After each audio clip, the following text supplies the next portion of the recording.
Take a close look. Look at your fingernails. Are they strong and healthy looking, or do you see ridges, dents, or areas of unusual color or shape? Many less than desirable nail conditions can be avoided through proper fingernail care. Others indicate an underlying condition that requires attention. For fingernails composed of laminated layer for a protein called keratin grow from the area at the base of the nail under your cuticle. When new cells grow, older cells become hardened, compacted, and are eventually pushed out toward your fingertips. Healthy fingernails are smooth without pits or grooves.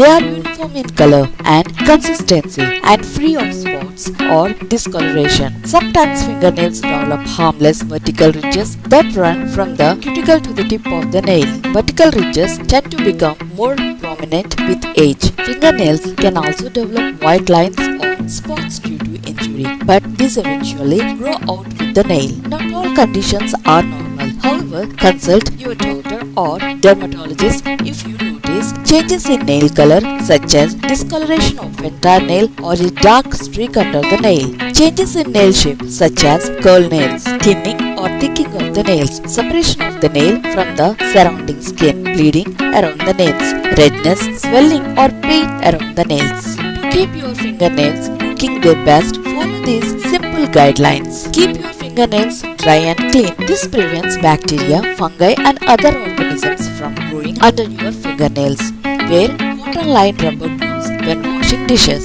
cleaning or using harsh chemicals, and avoid long swings in the tub. Trim and file your fingernails regularly. Use a sharp manicure scissors or clippers. Trim your nails straight across, then round the tips in a gentle curve. It might be easiest to trim and file your fingernails when they are soft, such as after bathing. Use moisturizer. When you use hand lotion, rub the lotion into your fingernails and cuticles too. To prevent nail damage, don't use your fingernails as tools to pick, poke or pry things. Bite your fingernails or pick at your cuticles. These bites can damage nail bed. Even a minor cut alongside your fingernail can allow bacteria or fungi to enter and cause an infection. Pull off hangnails. You might rip live tissue along with the hangnail. Instead, carefully clip off hangnails. Ignore problems. If you have nail problem that doesn't seem to go away on its own or is associated with other signs and symptoms, consult your doctor or dermatologist for an evaluation.